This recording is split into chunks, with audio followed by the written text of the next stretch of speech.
এবং ইষ্ট পরিবারে শ্রীচরণে প্রণাম নিবেদন করি। সেমিনারে উপস্থিত অনুপস্থিতি ভবিষ্যতেও যারা শুনবেন এবং পাঠ করবেন এই সেমিনার, সেই সকল গুরুজনদের প্রণাম। অনুজ মিত্রদের স্নেহ এবং সবাইকে জয়গুরু এবং শুভকামনা জানাই। বিশ্ববাসী, সৌরজগৎ, সারা বিশ্ব ব্রহ্মাণ্ড সবার ইষ্ট কেন্দ্রিক সিদ্ধান্ত কর্মী হবার উদ্দেশ্যে পরম পিতার নাম জপ 2 মিনিটের জন্য শুরু করছি। এখন নামের সময় হলো।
শ্রী শ্রী ঠাকুরকে ভক্তিগীতি নিবেদন করবেন এবার বেনুদ্রিতা মা শিলচর থেকে।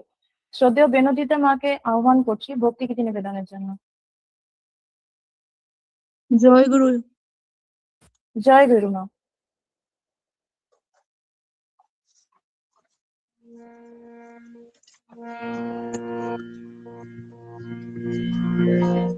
জীবন রথের চালক গো, তোমার নমস্কার। জীবন রথের চালক গো, তোমার নমস্কার। কোটি নমস্কার প্রভু, তোমায় নমস্কার। প্রভু তোমায় নমস্কার। জীবন রথের চালক গো, তোমায় নমস্কার। কোটি নমস্কার প্রভু, তোমায় নমস্কার। প্রভু তোমায় নমস্কার। মোরা আঘাত কুড়াই কর্ম দোষে, মন সদারই বড় বসে। আঘাত কুড়াই কর্ম দোষে, মন সদারই বড় বসে। উল্টো পথে চলতে সদাই, উল্টো পথে চলে সদাই। ভাগ্যে জুটাই তিরস্কার, তুমি বাঁচাও দুহাত ধরে। তুমি বাঁচাও দুহাত ধরে, তোমায় নমস্কার। নমস্কার প্রভু তোমায় নমস্কার জীবন রথের চালক গো তোমায় নমস্কার স্বস্তি বেড়ায় ডানা মেলে সদাই তোমার চরণ তোলে স্বস্তি বেড়ায় ডানা মেলে সদাই তোমার চরণ তোলে অস্তি বৃদ্ধি যাও বিলিয়ে অস্তি বৃদ্ধি যাও বিলিয়ে নিত্য তুমি নানান ছলে গো তুমি ভালোবাসায় পূর্ণ করে নন্দনাতে রাখো ঘিরে গো তুমি ভালোবাসায় পূর্ণ করে নন্দনাতে রাখো ঘিরে গো সকল জনায় এক করে গো তুমি সকল জনায় এক করে গো করছো সৃজন মিলন হর তোমায় নমস্কার প্রভু তোমায় নমস্কার জীবন রথের চালক গো তোমায় নমস্কার কোটি নমস্কার প্রভু তোমায় নমস্কার প্রভু তোমায় নমস্কার জীবন রথের চালক গো তোমায় নমস্কার জীবন রথের চালক গো জীবন রথের চালক গো জীবন রথের চালক গো নমস্কার জয় গুরু সবাইকে অসংখ্য ধন্যবাদ মা, আপনি এত সুন্দর আমাদের সকলকে গান পরিবেশন করলেন। আপনাকে শুভকামনা জানাই, সবার ইষ্টকেন্দ্রিক জীবন বৃদ্ধি হোক। এবার আমরা এগিয়ে যাব ওয়েবিনারের দিকে। আমাদের ওয়েবিনারে আজকে টপিক হচ্ছে জীবননাথী জগন্নাথ। এই বিষয়ে পরম পিতার অমৃত বাণী ও বিশ্লেষণ করবেন শ্রদ্ধেয় বিবেক বিষ্ণু মহন্তি দাদা, উড়িষ্যা থেকে, নয়াগড় উড়িষ্যা থেকে। তো আমি দাদাকে বলবো এই নিবেদনের জন্য যাতে দাদা কিছু বলেন। জয় গুরুমা, জয় গুরু দাদা। সবাইকে জয় গুরু। পরম প্রেমময় পরম দয়াল ঠাকুর মোর পরম আরাধ্যা জগজ্জননী শ্রী শ্রী বড়মা, পরম পূজ্যপাদ যুগাচার্য শ্রী শ্রী বড়দা, পরম পূজ্যপাদ শ্রী শ্রী ଆଚାର୍ଯ୍ୟ ଦେବଙ୍କର ଆତୁଳ ଚରଣରେ ମୋର କୋଟି କୋଟି ପ୍ରଣାମ। ମୋର ଋତିକ ଦେବତାଙ୍କ ସ୍ମରଣରେ ମୋର ପ୍ରଣାମ ମୁଁ ନିବେଦନ କରେ। आज यही सेमिनार में उपस्थित सारे गुरु भाई माँ, सबको मेरा जय गुरु और प्रणाम। जो लोग YouTube के माध्यम से देख रहे हैं या कोई भी ऑनलाइन प्लेटफॉर्म के माध्यम से देख रहे हैं, सबको मेरा आनंदित जय गुरु और प्रणाम। आज का जो विषय है जीवननाथ ही जगन्नाथ। ठाकुर जी एक बार बोले, जीवननाथ को हेड़ारे ठेली जगन्नाथ को देखा को गलु, जीवननाथ जे जगन्नाथ अहंकारे बुझी न पारे।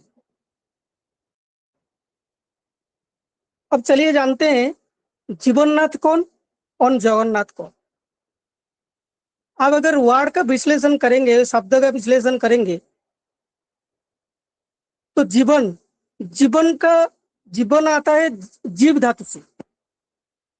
जीव का मतलब जो सांस लेता है, जो एग्जिस्ट करता है, जो मूव करता है, वही जीव धातु से जीवन हुआ है। जीवन का मतलब क्या है?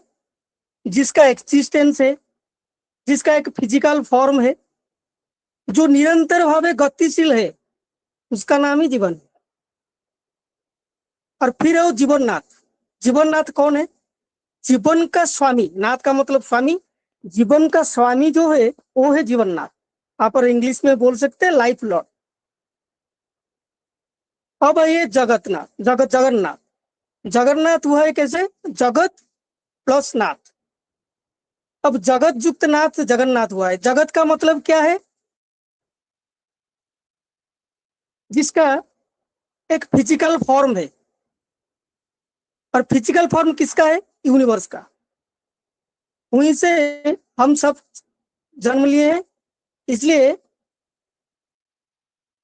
जगत ही यूनिवर्स है।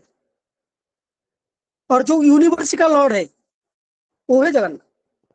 अब इसको छोड़ दीजिए, ये तो वर्ड का विश्लेषण हो गया, हम शब्दों का विश्लेषण कर लिए। अभी आइए ठाकुर जी कैसे जीवननाथ बने, इसके बारे में हम जानें। क्यों ठाकुर जी को हम जीवननाथ बोलेंगे, क्या विशेषत्व है? आप सब ठाकुर जी के बारे में बहुत कुछ जानते हैं, मैं भी जानता हूं। तो अभी कुछ ऐसी घटनाओं को मैं आपके सामने रखूंगा जिसको लेके हम समझेंगे कि हाँ यही जीवननाथ है। अभी जीवननाथ कौन है?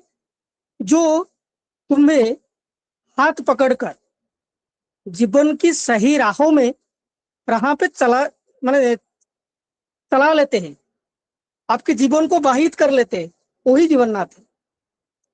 एक दिन अनंत महाराज, आप सब जानते हैं अनंत महाराज, वो जब तपस्या करते थे, ध्यान करते थे, वो एक अबंडेड हाउस था, एक मैंने कुछ ही गांव से कुछ दूर एक अकेला घर था, उसी के अंदर वो रात रात दिन दिन महीने महीने ध्यान करते थे। किसके लिए? परम ब्रह्म का प्राप्ति के लिए। वो एक सिंगल वर्ड में बोले तो ठाकुर जी का प्राप्ति के लिए। एक दिन शाम को अनंत महाराज अभी पूरा परिश्रांत हो गए। ठाकुर जी वो बोले, वो उनके हिसाब से इतना मैं ध्यान किया, इतना तपस्या किया, ठाकुर जी मिले नहीं, आज ही मैं आत्महत्या करूंगा। यही सोच के अगर ठाकुर जी आज दिखाई नहीं दिए, मेरे सामने में प्रकट नहीं हुए, तो मैं आत्महत्या कर दूंगा। ठाकुर जी यहाँ पे चौराहे पे बैठे हैं, भक्तजनों के साथ आलोचना हो रहा है हिमायतपुर में। हठात ठाकुर खड़े हो गए और दौड़ने लगे, एकदम दौड़ने लगे, एक निश्वास में दौड़ने लगे। जाके वही उसका जो दरवाजा है वो खटखटा रहे, बोल रहे हैं, अनंत दरजाटा खोल, दरजाटा खोल, अनंत आमी आसছে, दरजाटा खोल। ये जे अनंत महाराज समझे नहीं कि अभी अनुकूल यहाँ क्या कर रहा है, क्यों आया है मेरे पास। अब कुछ देर के बाद वो दरवाजा खोले, ठाकुर जी उनको आलिंगन कर लिए। बोले यार क्या करने जा रहा है, मैं तो हूं तेरे पास, क्यों तू आत्मविसर्जन करने जा रहा है। अभी अनंत महाराज को समझ में नहीं आया कि ठाकुर को कैसे पता चला कि मैं सुसाइड करने वाला हूँ, आत्महत्या करने वाला हूँ, आत्महत्या करने वाला हूँ। तो अनंत महाराज ठाकुर जी के पैर में पड़ गए, बोले मैं इतना मूर्ख हूं कि मेरे पास स्वयं परम ब्रह्म है, परम पिता है, लेकिन मैं बचपन से आज तक समझ नहीं पाया, देख नहीं पाया। यही है जीवननाथ, जो तुम्हारा प्राण का, मन का हर एक बात जानते हैं, वो है जीवननाथ। अभी दूसरी घटना पे आए, ईश्वरी मोहन। एक दिन एक पेशेंट के घर से आ रहे थे, रिटर्न आ रहे थे, आने के रास्ते में वो जो स्टीमर घाट था, वहां पे खजूर का वो ये मिलता था, क्या उसको बोलते, संदेश। खजूर का संदेश देख के उनको मन किया कि आज ठाकुर के लिए लेके जाऊंगा। 2 ठो खजूर का संदेश खरीदे और लेके चल दी। लेके घर में एक फोटो के पीछे रख दिए। बोले अगर ठाकुर जी सच में जानते हैं और जान पाएंगे, अगर मुझे मांग के खाएंगे तो मैं मानूंगा वो ठाकुर जी, वो सर्वज्ञाता है, वो सब जानते हैं। अगले दिन कीर्तन के लिए गए, ठाकुर जी बैठे थे, एकदम उदंड कीर्तन हुआ। अब कीर्तन खत्म होने के पश्चात ठाकुर जी चल दिए घर के तरफ, और किशोरी मोहन जी घर के तरफ चल दिए। अब दोनों के घर अलग अलग दिशा में है, ऑपोजिट दिशा में है, तो चल दिए। अभी किशोरी मोहन आके घर में बैठे हैं, मेज पर बैठे हैं, तो ठाकुर जी वहां से आए, दौड़ के आए, बोले बहुत प्यास लग रहा है, थोड़ा पानी दे पीने के लिए।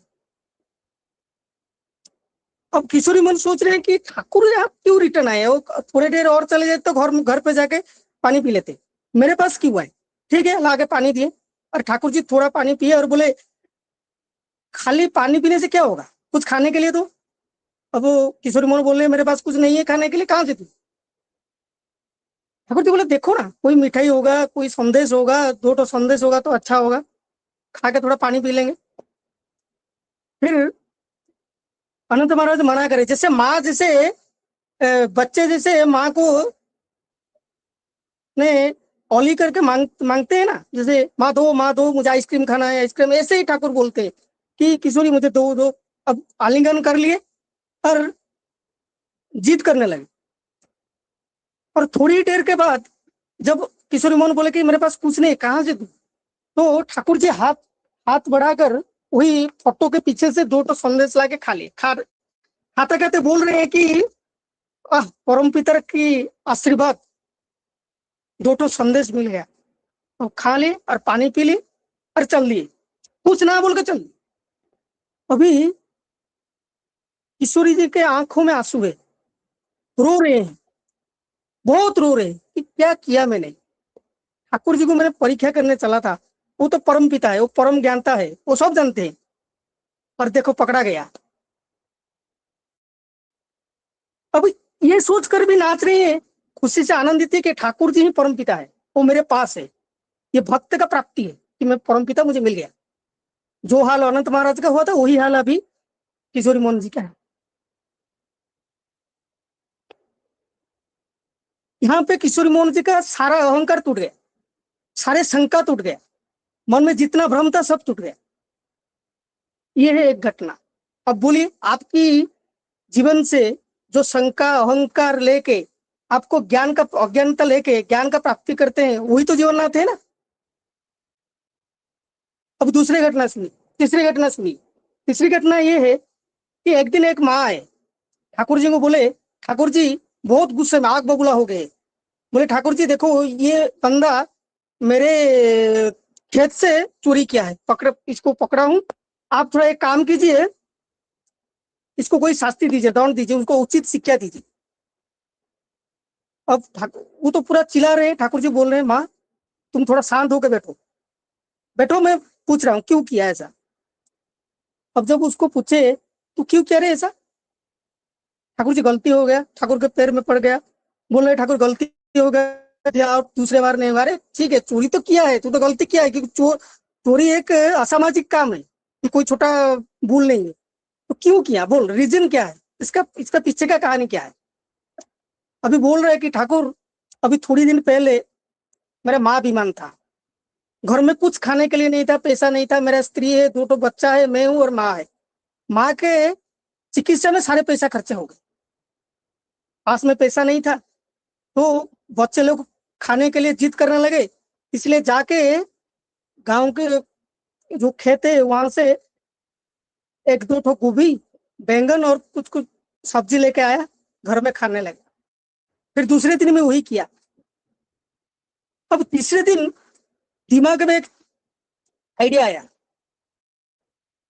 बोला कि अब अगर पकड़ा नहीं जा रहा हूं, 2 दिन चोरी कर लिया, कि कोई कंप्लेन नहीं कर रहा है, कोई कुछ बोल नहीं रहा है, अभी 1-2 गोभी जाएगा खेत से, कौन पहचानेगा कि इतना 1-2 गया है। तो क्या क्या, तो फिर उसको आइडिया आया कि एक काम करूंगा, सबके खेत से थोड़ा थोड़ा सब्जी चुरा के लेकर मार्केट में बेच दूंगा।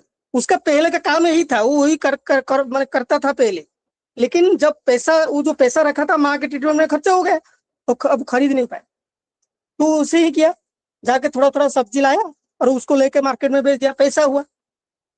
ये सोच के किया था कि ठाकुर इस बार छोड़ दे कर दूंगा, लेकिन अगली बार भूल नहीं करूंगा। लेकिन जब पैसा आ गया फिर लालच आ गया, लालच आ गया मन में, अब हर दिन वही करने लगा।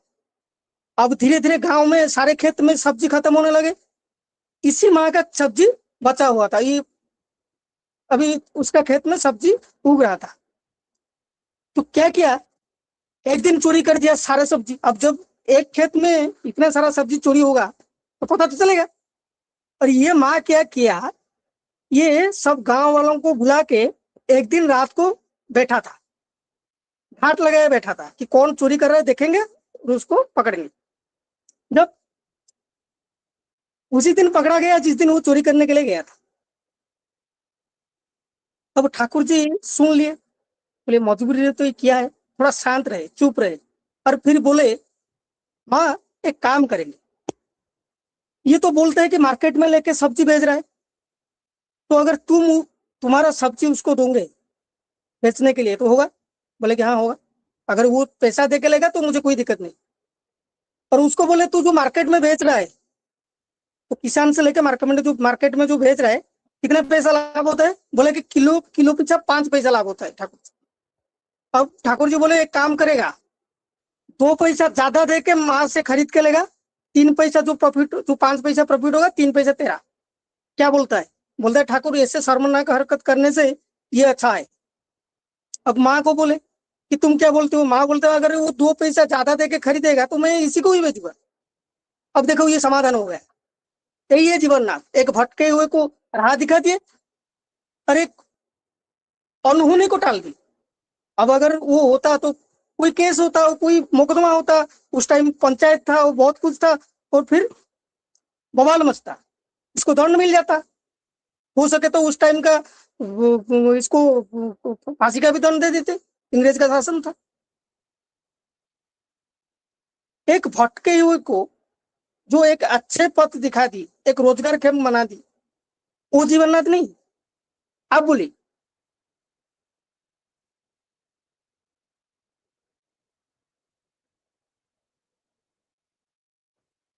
अब जीवन का उद्देश्य क्या है ये सुनिए। ठाकुर जी सत्यानुसरण में बोल रहे हैं, जीवन का उद्देश्य यही है कि जीवन से अभाव को दूर कर दो, और विषयगत जो रीजन है, जो विषयगत कारण है, उसको पहचानो। अब देखिए हमारा जो भी रिश्ता है, जो भी है, हमारा कोई भी रिश्ता आप पकड़ लीजिए, हमारा क्यों रिश्ते में झगड़ा क्यों होता है? अब रिश्ता क्यों अच्छा नहीं चलता है?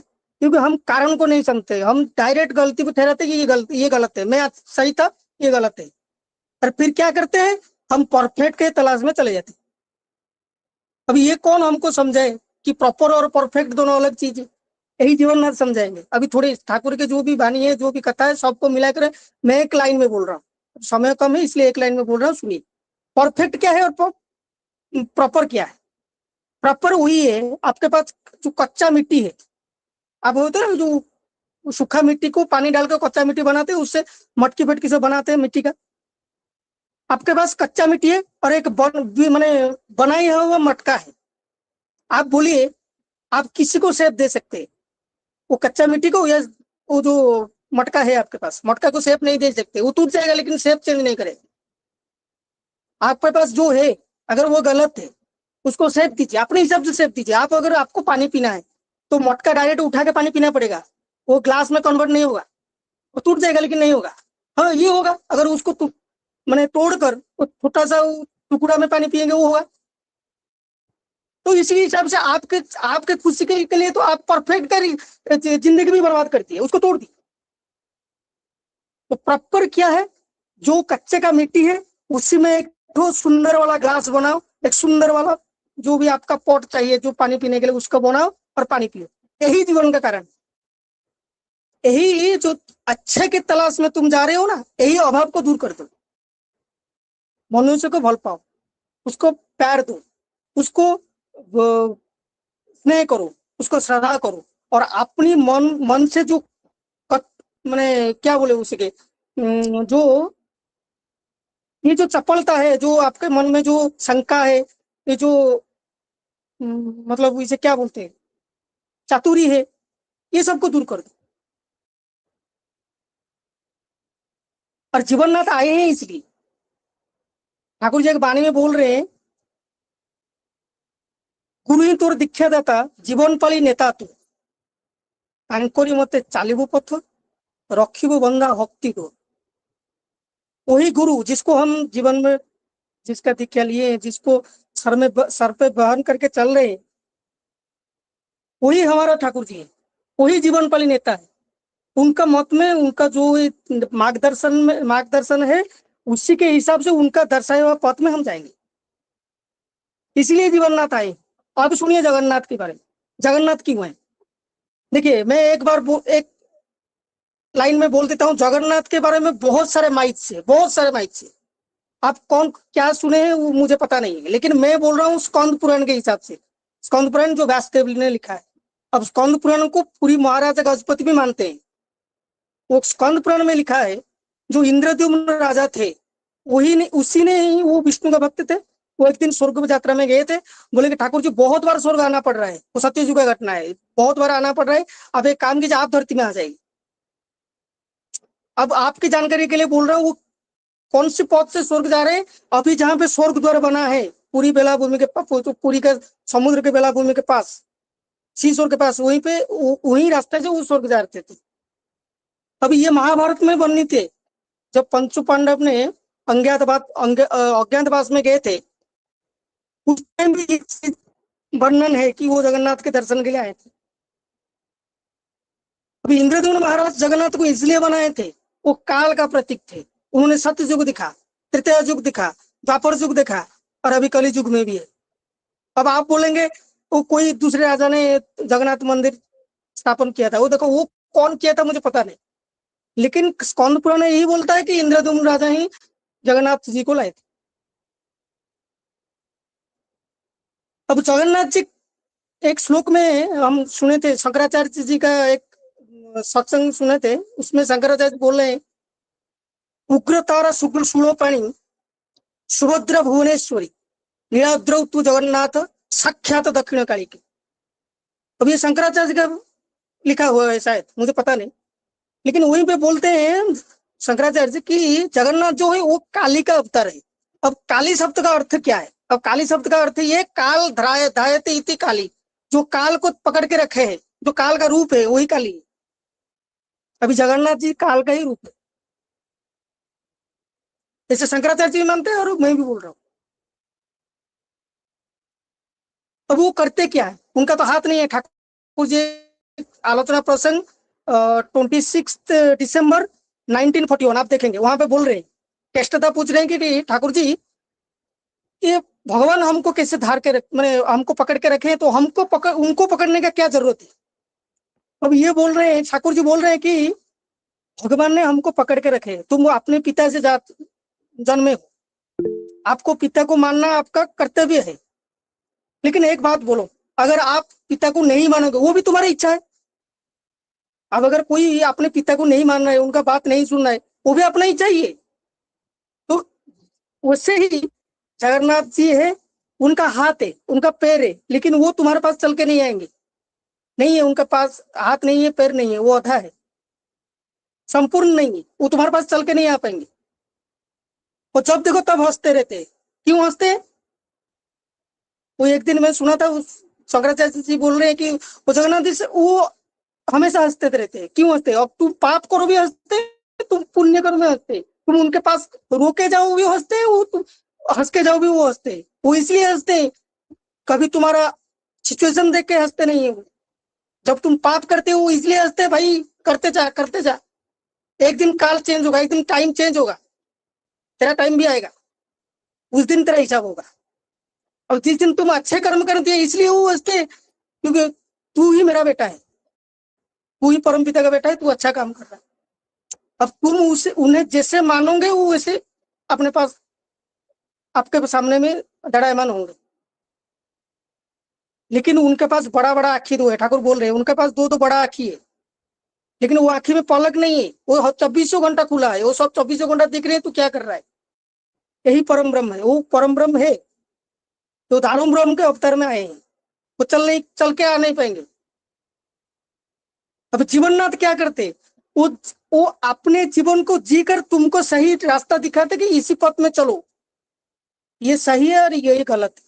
अब जो ये दिखाते हैं वही जीवननाथ है, जो जीवन का रास्ता दिखाते हैं, भटके हुए को पथ दिखाते हैं, हमारा मन से अहंकार लेके हमको प्रेम का भाव भर देते हैं, वही तो जीवननाथ है। और कौन?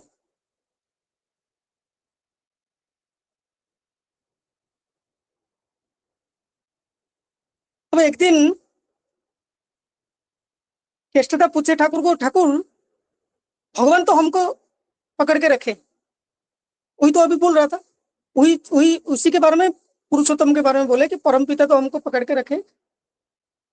बोले हाँ परम पिता तुमको पकड़ के रखे, तो हमको पकड़ने का क्या जरूरत है? वही ठाकुर जी बोल रहे कि वो तुमको पकड़ के रखे, अगर नहीं पकड़ के रखेंगे तो तुम कैसे श्वास कैसे लेते हो, तुम कैसे ब्रेथ करते हो, निश्वास तो लेते हो, कैसे लेते हो? अगर वो पकड़ के नहीं रखेंगे तो तुम्हारा अंदर कहाँ से ऊर्जा आता है, तुम चल पा रहे हो, दौड़ पा रहे हो, खा पा रहे हो, बोल पा रहे हो? वो अगर पकड़ के नहीं रखेंगे कैसे होगा? पर तुम उनको पकड़ के नहीं रखे हो या नहीं रखे हो, ये गुरुत्वपूर्ण है, ये महत्व है। इसी से डिपेंड करता है कि तुम कौन सा आशीष का पात्र है। अब ठाकुर जी बोल रहे हैं, निज धंधारे मनटी व्यस्त, इष्ट धंधा बहिलु नाई, तथापि चाहूं विधिर दया, মতিচ্ছন্ন বুঝিলু না। সে তোকে সে তোকে ভালবাসছেন, তাদের তোর কি? তুই যদি তাকে ভাল না বাসलू, छाइए डाल लो घी। अब छाई में अगर तू घी डालेगा तो क्या होगा? वो ऐसे ही रहेगा, उसका कोई, वो जो सेमी सॉलिड फॉर्म है वो लिक्विड नहीं होगा, वो ऐसे ही रहेगा। तो अगर तू अगर परम पिता को धर के नहीं रखेगा, उनका आदेश नहीं मानेगा, उनको जीवन का आदर्श आदर्श बना के अगर नहीं चलेगा, तो तेरा अवस्था भी वही होगा, कुछ परिवर्तन नहीं होगा, तू जैसा ही वैसा ही रहेगा।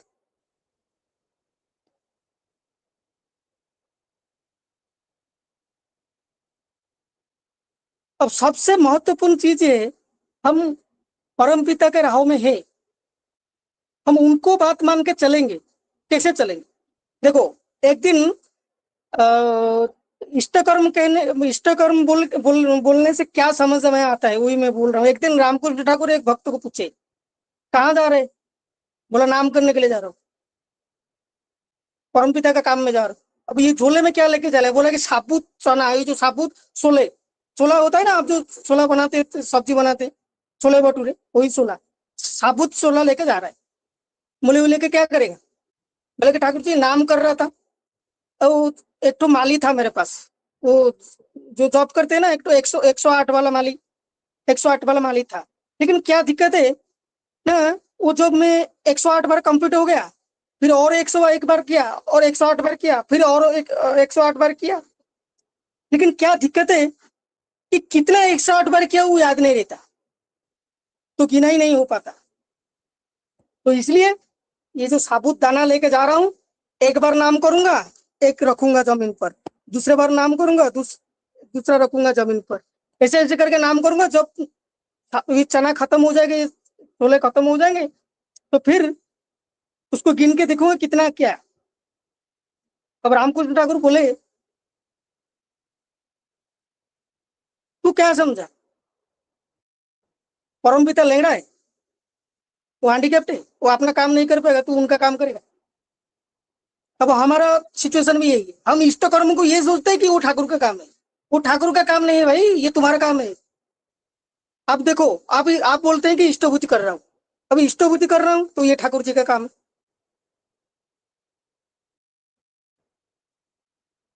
ठाकुर बोल रहे हैं कि इष्ट चेतन व्यक्तित्वटा मंत्र चेतन मन।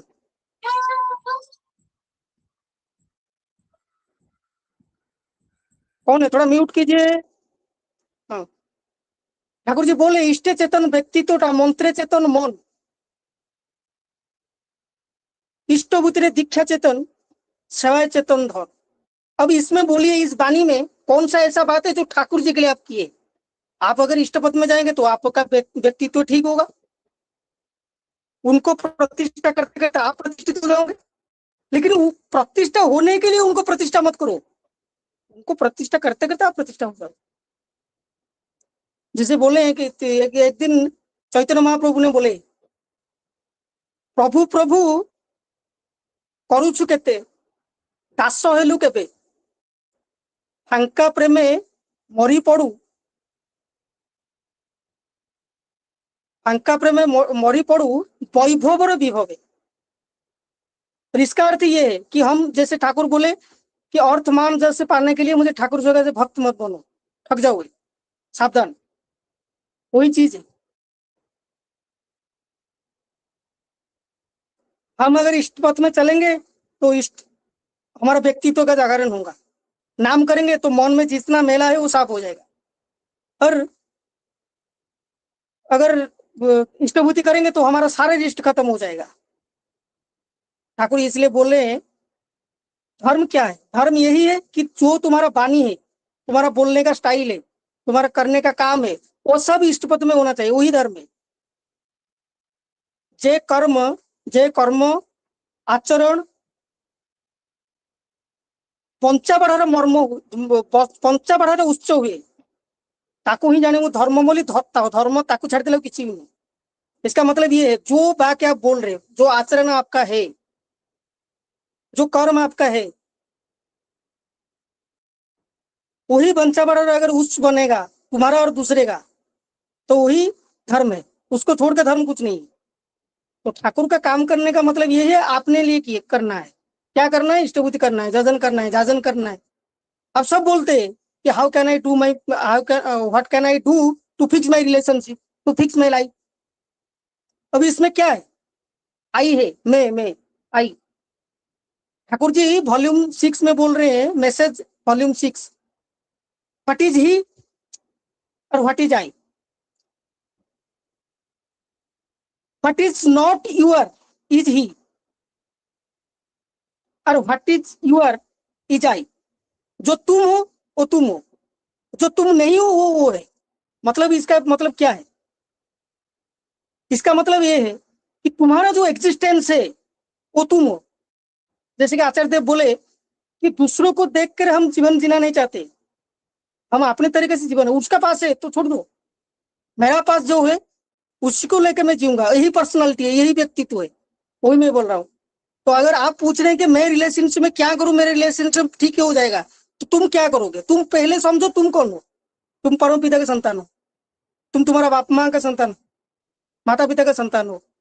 अभी यहीं पे एक बात बोल रहा हूँ, जो लोग जो हमारा यहाँ पे गुरु भाई है मेल, उनके लिए बोल रहा हूँ, जब तक तुम्हारा पिता माता का उम्र 60 साल हो जाए उससे पहले तुम कुछ करो, ताकि उनका आधा या पूरा परिवार का जो भरण पोषण का दायित्व है वो अपने कान में ले सके।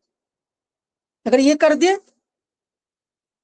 तो आप माँ खुश हो जाएंगे। और ठाकुर जी के इष्ट कर्म तो आप जानते हैं क्या करना पड़ेगा, वो बोलूंगा मैं लास्ट में क्या करना पड़ेगा। अब जो फीमेल्स है, जो मेरे माँ हैं, उनके लिए बोल रहा हूँ, जब तक शादी नहीं हुआ है एक बात ध्यान रख लो, कोई ऐसे स्किल सीखो, कोई ऐसे विद्या सीखो जो अगर भविष्य में कुछ भी हुआ, अगर किस वजह से तुम्हारा शादी के बाद पति वो कैपेबल नहीं हुई तुम्हारा भरण पोषण करने के लिए, तुम्हारा बच्चे का, तुम्हारा संसार का भरण पोषण के लिए करने के लिए वो काबिलियत उनका नहीं है, अगर वो कम गया, घट गया, तो तुम्हारा वो जो स्किल है, वो जो क्वालिफिकेशन है वो बैकफायर करेगा। उसी से तुम कमा के अपने परिवार पोषना। अब वो सिचुएशन में तुम छोड़ के कहाँ जाओगे बोलो? अब यही है, यही मैं हूँ। मुझे ये सब शिक्षा कहाँ से मिलेगा जब मैं आदर्श केंद्रीय को चले हुआ। अब आप बोलेंगे फिक्स करना, फिक्स क्या है? समाधान करना, सुधरना। अब इस सुधरने के लिए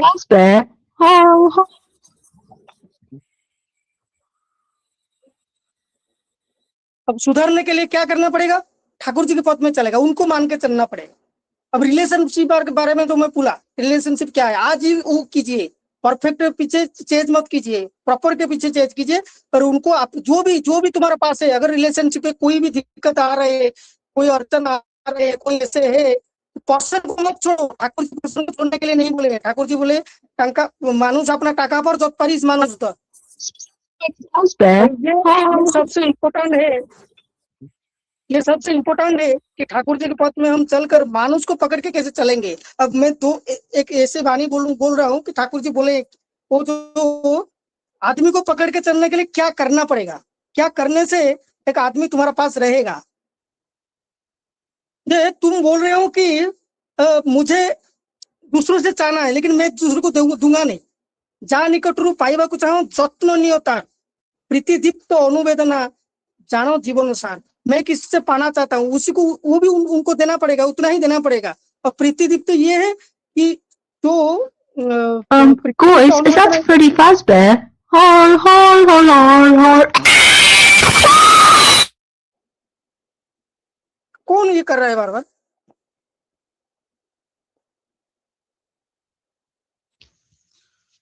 সরি দাদা, ওটা কেউ একজন এখানে ঢুকে গেছিল, ঠিক আছে, ঠিক রিমুভ আছে, করে ঠিক দিয়েছে। আছে, আপনি কন্টিনিউ ज्यादा नहीं। করুন দাদা। হ্যাঁ। बोलिए, सुनिए सुनिए, एक मिनट और 2 मिनट ज्यादा लूंगा, नहीं लूंगा ज्यादा। अब देखिए करना क्या है, आपको स्टोरी करना है, जाजन जाजन करना है, सोचते सदाचार पालन करना है, सभासन करना है, यही तो करना है, यही चीज तो करना है। दूसरों को बताना है और खुद भी बताना है। आप बोलेंगे मैं परिवेश के लिए क्यों करूंगा? अब परिवेश के लिए नहीं करूंगा। अब जब मछली जल में रहता है वो जल को साफ करता है, वो जो algae फल्गी वगैरह होता है जल में वो उनको खा लेता है, इसलिए खा लेता है कि काले उस घुटन से ना मर जाए। अगर वो सब आएंगे, वो algae होगा, वो पौधा सब आ जाएंगे कोई पुकुर में या कोई आपका जो जलाशय में, वो तो मछली मर जाएगा, सांस नहीं ले पाएगा। तो इसलिए यही परिवेश को आपको सुधारना पड़ेगा, क्योंकि आप जो परिवेश में अगर उसको इष्ट केंद्रित करके चलेंगे, उनको सही राह पे ले जाएंगे, तभी जाके तुम भी सुरक्षित रहोगे। तो इसलिए ठाकुर बोले एक आदर्श से चले जरा, तादर नहीं समाज गढ़ा। जो एक आदर्श में चलते हैं उनको लेके ही समाज गढ़ा होता है। अब छोड़िए वो सब बात, छोड़िए, अभी डू के बारे में सुनेंगे। डू आपको करना क्या है, आपको जीवननाथ को जीवन में लेके चलने के लिए करना क्या है। आप देखिए, अब किसी का प्रैक्टिस है, किसी का नहीं है, कितने टाइम में कोई इष्टभूति कर रहा है, मैं किसी को कुछ नहीं बोला, वो सब छोड़ दीजिए। अभी अगर नहीं है, आज से सुनिए एक बात, एक A4 कागज लेंगे, प्रैक्टिस कैसे करना है, कैसे आदत डालना है। एक A4 कागज लेंगे, वहां पे रो में लिखेंगे, पहले कब जागे, उठे कब सुबह, फिर आपका नाम ध्यान, फिर इष्टभूति, फिर सुबह का प्रार्थना, फिर थालकुड़ी खाना, फिर आपका शाम का जो जजन जाजन बीच में रहा, जजन जाजन, फिर आपका शाम का प्रेयर, और फिर लास्ट में शवासन कितने किए और कितने बजे सो गए। यही से बनाना है। और इसमें अगर कोई ज्यादा जोड़ना है क्या घटाना है, आपको आप देखेंगे जो भी आपका कमजोरी है उसी को लिख दीजिए। अब यहाँ पे आ जाए कॉलम पे लिखना है संडे मंडे ट्यूसडे वेडनेसडे, 7 दिन का लिख देना है। 7 दिन का बनाना है, 15 दिन का 20 दिन का बनाएंगे तो कंफ्यूज हो जाएगा। 7 दिन का बनाना है बस। ये 7 डेज है, ये क्या है, सेल्फ टू चेक लिस्ट। अब क्या कर रहे हैं वही उसी को एनालिसिस करेंगे। अगर आपको डे नहीं लिखना है तो तारीख भी लिख देंगे, साथ साथ करके 4 दिन, 4 हफ्ता होगा एक महीने में, उसी हिसाब से बनाना। और हर दिन का बनाना, क्योंकि देखिए मैं बोल दिया, आप कहाँ से सुन लिए सत्संग से, जाके आप इष्टभूति 1 दिन करेंगे 2 दिन करेंगे, दूसरा तीसरा दिन नहीं होगा तो भूल जाओगे, वो जोश नहीं आएगा। क्योंकि मोटिवेशन और डिसिप्लिन में फर्क है। मोटिवेशन में आप एक काम करेंगे, एक समय पे अगर कोई मोटिवेट इतना कर दिया तो आप दौड़ेंगे, एक साथ 100 मीटर कंप्लीट कर देंगे, लेकिन दूसरे दिन दौड़ नहीं पाएंगे, फिर तबीयत खराब हो जाएगा, फिर पैर दुखेगा, बहुत कुछ होगा।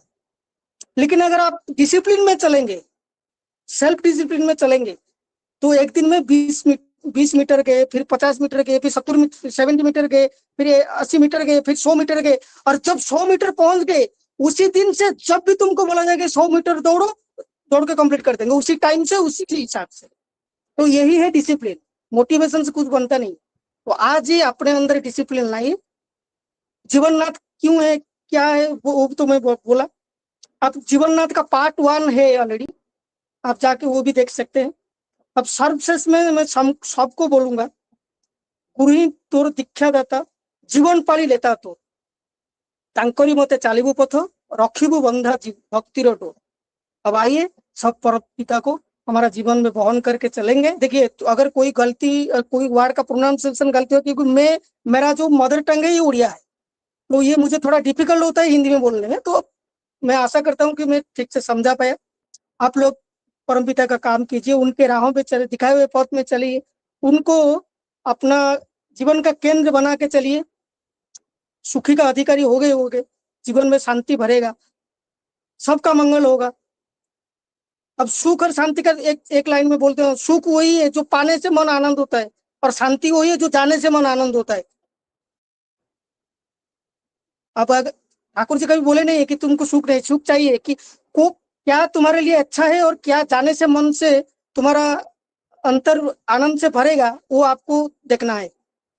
सिर्फ मानुष को छोड़कर सब कुछ छोड़ दीजिए, मानुष को मत छोड़िए, उनको सुधार लीजिए, रिश्तों को ठीक कर लीजिए। यही तो, इसलिए तो हम सत्संग में आए कि हमारा चरित्र सुधार हो, जीवननाथ को जीवन में धर के हम आनंद आनंद आनंद पथ में चलेंगे। अब सबका मंगल कामना करता हूँ प्रभु जी के चरण रातुल चरण कमल में। सर्वे भवन्तु सुखिनः, सर्वे सन्तु निरामया, सर्वे भद्राणि पश्यन्तु, मा कश्चित् दुःख भाग् भवेत्। वंदे पुरुषोत्तम। जय जगन्नाथ, जय गुरु। जय गुरु दादा, सबको जय गुरु। অনেক ধন্যবাদ এবং শুভ কামনা দাদা, আপনার মূল্যবান সময় দিয়ে আমাদের জীবনের বৃদ্ধিতে অংশগ্রহণের জন্য অনেক ধন্যবাদ। এত সুন্দরভাবে আমাদের বুঝিয়েছেন। আচ্ছা, আমাদের মধ্যে উপস্থিত আছেন শ্রদ্ধেয় দীপক দাদা, ঠাকুরবাড়ি দেওঘর থেকে। তো দীপক দাদাকে আমি আহ্বান করব কিছু বলার জন্য।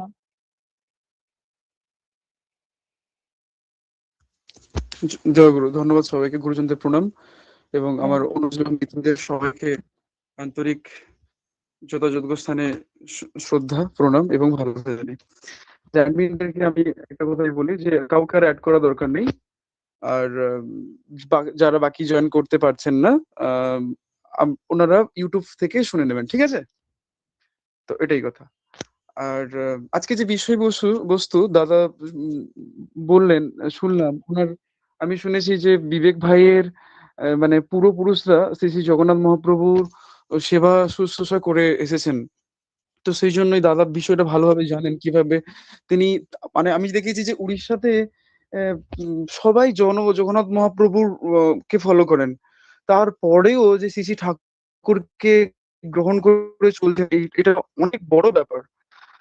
কারণ কেউ কারোর ঐতিহ্য ভুলে অন্য কোনো দীক্ষা নিতে চান না, কিন্তু এই যে দাদা এতটা ইষ্টপ্রাণ হলেন, সস্তনী ব্রতধারী ঠাকুরের কে নিয়ে চলছেন, এটা মানে খুবই একটা ইউনিক ব্যাপার। তিনি তার অভিজ্ঞতা দিয়ে বললেন যে জীবননাথই জগন্নাথ, অর্থাৎ কি জীবন বৃদ্ধির যিনি পথপ্রদর্শক শ্রী শ্রী ঠাকুর এবং তার জীবন্ত প্রতিবেশী শ্রী আচার্যদেব যেভাবে আমাদেরকে বলছেন, তো সেইভাবে আমাদেরকে এগিয়ে যেতে হয়। আর আলোচনা দাদা আরো উদ্ধৃতি করে বললেন, যেটা বলা আছে যে কি, হ্যাঁ, শ্রী ঠাকুর বলছেন যে জগন্নাথ মহাপ্রভুর হাত নেই।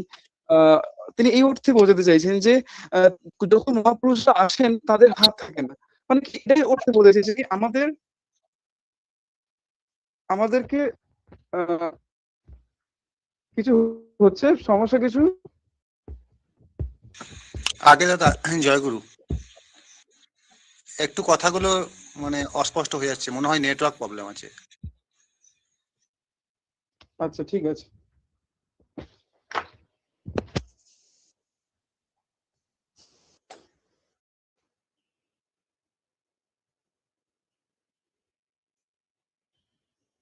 এবার শোনা যাচ্ছে তো? আগে দাদা পরিষ্কার শোনা যাচ্ছে, আপনি বলুন। পরিষ্কার পরিষ্কার। আচ্ছা,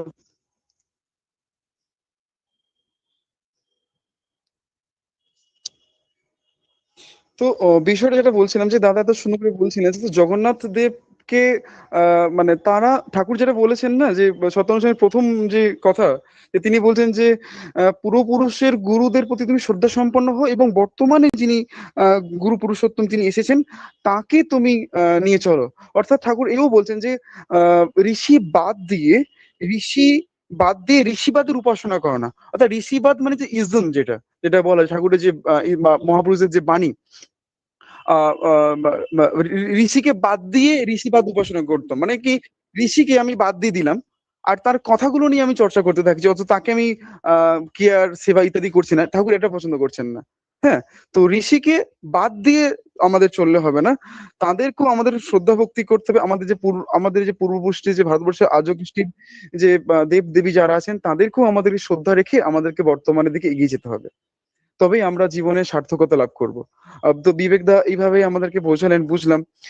কথা প্রসঙ্গে উল্লেখ করছি যে কি আজকে 10ই জুলাই শ্রী শ্রী আচার্যদেব সকালবেলা প্রার্থনার পরে যে বাণী পাঠ হলো, আমাদের যে সত্যানুষ্ঠান আজকে পাঠ হলো, যে কি যে বলে কম কাজে বেশি সে প্রথম শ্রেণীর কর্মী, আর যে যেমন বলে তেমন করে সে দ্বিতীয় শ্রেণীর কর্মী, আর যে বলে বেশি আর কাজটা কম করে সে তৃতীয় শ্রেণীর কর্মী, এরম এরম একটা বানিয়েছে না, যে বলেও না আর করেও না, সে এরম একটা বানিয়েছে না এরম। তো আচার্যদেব সেভাবে এভাবে বলছিলেন আর কি, যে আমরা যখন এভাবে আমাদের কর্মটা যত আরো বেশি হবে, আমাদের বলার থেকে কর্মটা যখন আরো বেশি হবে, তখন আমরা প্রথম শ্রেণীর কর্মী হতে পারবো। এটা একটা পয়েন্ট গেল। আর একটা point দাদা বললেন যে কি আজকে বিকৃত বিনয়না পাঠ চলছে, বিকৃত বিনয়নার বাণীর আজকের 5 নম্বর বাণী পাঠ হলো। তো সেখানে ঠাকুর বলছেন যে মানুষ আহ, সেখানে ঠাকুর বলছেন যে অসৎ যা কিছু যা কিছু অসৎ, মানে অসৎ মানে যেটা আপনার জীবন বৃদ্ধিকে হানি করে, সেই সমস্ত কিছু ছাড়ো।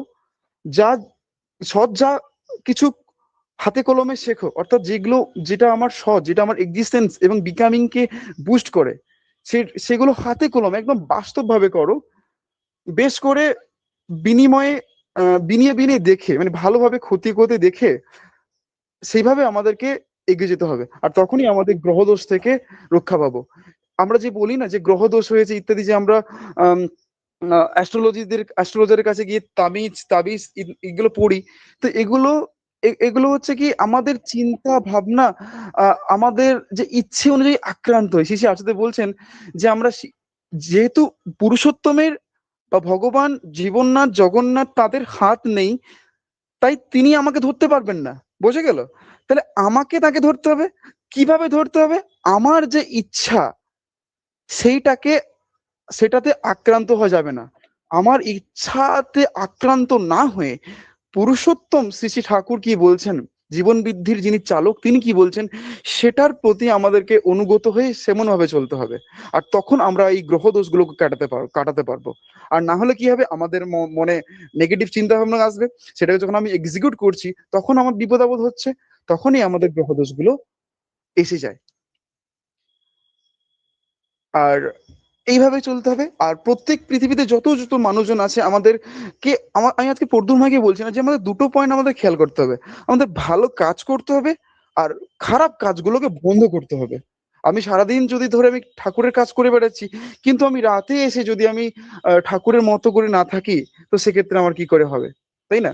আজকের একটা পড়তে পড়তে এক জায়গায় থেকে দেখলাম পাবলিশিং হাউস হয়েছে কি, ঠাকুর 1941 সালেই বলে গেলেন যে আমরা যে ডিপিওয়ার্স গুলো ইত্যাদি করছি আমাদের কমফোর্ট জোনে, ঠাকুর বলে গেছেন যে, এখানে বলছেন যে দেখুন চ্যাট বক্সে আমি দিয়েছি, যে ঠাকুর বলছেন যে আহ, এখন আমাদের বিশেষ করে দরকার প্ল্যাটফর্ম ওয়ার্ক করা।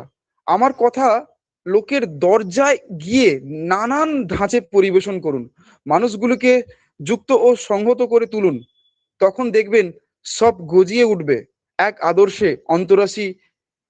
এক আদর্শে অন্তরাশী না করে তুলে আন্দোলন যেন এক বালু ঢেলা, আর তার স্থায়িত্ব কি, তা সম্মেলনী শক্তি কোথায়? দেশে যত দল যত পন্থী থাক না কেন, সবাই হবে আদর্শ স্বার্থে। পরস্পরকে সংহত করে তুলতে হবে, যাতে বোঝা যায় আমি প্রাণে, আমি মানে এতগুলি এতগুলি বোঝা যায়। ধরুন আমাদের এখন এখন এখানে ধরুন 50 জন মেম্বার আছেন, ঠিক আছে, 50 জন মানুষ জয়েন করে আছেন, 51 জন। আমাদের সদস্য শুভঙ্কর দাও জয়েন করেছেন, অনেক জার্মানি থেকে এবং অন্যান্য দেশ থেকেও জয়েন করেছেন। তো এই যে এখন এই 51 জন ঠাকুর কিন্তু এখানে আছেন, ফিল করছেন যে বিবেক দাও বলছিলেন যেটা, যে জগন্নাথকে আমরা তো ধরতে পারবো না, আমাদের কথাবার্তা চাল চলন আমাদের হ্যাবিট গুলোকে ট্র্যাক করে করে ধরে ধরে আমাদের এগুলো ট্র্যাক করতে হবে। আর প্রত্যেক মানুষের সাথে আমাদের একটা অনারেবল ডিস্টেন্স মেনটেন করতে হবে, ঠিক আছে? অর্থাৎ তাহলে কি ভালো কাজ আমাদের করতে হবে, আর খারাপ কাজ করা আমাদের বন্ধ করতে হবে, তাহলে আমাদের জীবন বৃদ্ধি পথে এগিয়ে যাব। আর এখানে উপস্থিত যথাযোগ্যভাবে সবাইকে শ্রদ্ধা ভক্তি ভালোবাসা জানাই, আর সবার শুভকামনা জানাই। এই বলে আমি আমার বক্তব্য এখানেই শেষ করছি। আর কারো যদি কিছু প্রশ্ন থাকে তো আপনারা করতে পারেন। আমি মাইকটা সবার জন্য খুলে দিচ্ছি।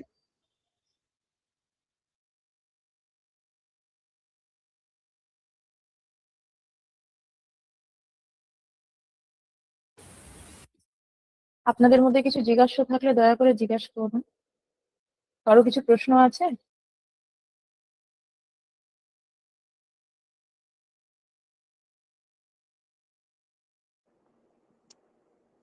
ଜୟଗୁରୁ, କାହାର ଯଦି ଓଡିଆରେ ପଚାରିବାର ଅଛି ଆପଣ ଓଡିଆରେ ବି ପଚାରି ପାରନ୍ତି, କିଛି ଅସୁବିଧା ନାହିଁ। ଯଦି ଓଡିଆରେ ପଚାରି ପାରିବେ, ହିନ୍ଦୀରେ ପଚାରି ପାରିବେ, ଆପଣ ପଚାରି ପାରନ୍ତି।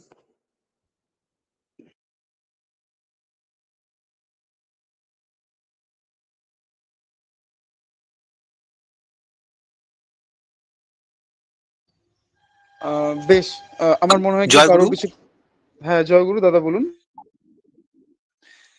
প্রশ্ন কিছু নেই, খুব ভালো সমৃদ্ধমূলক আলোচনা তুমি চালিয়ে যাও পরম পিতার কাছে। এই যে সিস্টেম যেটা করেছো শুক্রবার শুক্রবার 9টা 6 থেকে 10টা 6, হ্যাঁ, এটা শ্রীবৃদ্ধি হোক। জয় গুরু।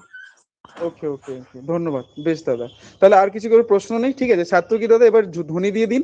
আর বাদবাকি কথা ইংরেজি, বাংলা, হিন্দি সব ভাষায় পিডিএফটা আমি চ্যাট বক্সে দিয়ে দিয়েছি লিঙ্ক, আপনারা কাইন্ডলি এখান থেকে ডাউনলোড করে নেবেন, বাদবাকিটা নিজে থেকে ঘরে পড়ে নেবেন, ঠিক আছে। সাত্তকী দাদা আপনি কাইন্ডলি ধ্বনি দিয়ে এখানেই সমাপ্ত করে দিন। वन्दे पुरुषोत्तमं वन्दे पुरुषोत्तमं वन्दे पुरुषोत्तमं। परम प्रेममय श्री श्री ठाकुर अनुकूल चंद्र जी की जय। परम प्रेममय श्री श्री ठाकुर अनुकूल चंद्र जी की जय। परम प्रेममय श्री श्री ठाकुर अनुकूल चंद्र जी की जय। परमाराध्या जगत जननी श्री श्री बड़मा की जय। परमाराध्या जगत जननी श्री श्री बड़मा की जय। परमाराध्या জয় जगत जननी श्री श्री बड़मा की जय। परम पूज्य জয় पाद श्री श्री बड़दा की जय। জয় परम पूज्य पाद श्री श्री बड़दा की जय। परम জয় पूज्य पाद श्री श्री बड़दा की जय। परम জয় पूज्य पाद श्री श्री आचार्य देव की जय। परम জয় पूज्य पाद श्री श्री आचार्य देव की जय। परम জয় पूज्य पाद श्री श्री आचार्य देव की जय। सत জয় संग की जय। सत জয় संग की जय। सत জয় संग की जय। জয়। वन्दे पुरुषोत्तमं वन्दे বন্দে आर्य पितॄन् পুরুষোত্তমম वन्दे मातृवर्गान् वन्दे हं कृष्टिदैवतान् वन्दे पुरुषोत्तमं वन्दे पुरुषोत्तमं। परम प्रेममय श्री श्री ठाकुर अनुकूल चंद्र जी की জয়। জয় গুরু সবাইকে। সবাইকে নিবেদন করছি ঠাকুর আসনে প্রণাম নিবেদন করবেন। আর আজকের ওয়েবিনার এখানেই সম্পন্ন হলো। সবাইকে যথাযোগ্য স্থানে শ্রদ্ধা, স্নেহ, শুভকামনা ও জয় গুরু জানাচ্ছি। জয় গুরু।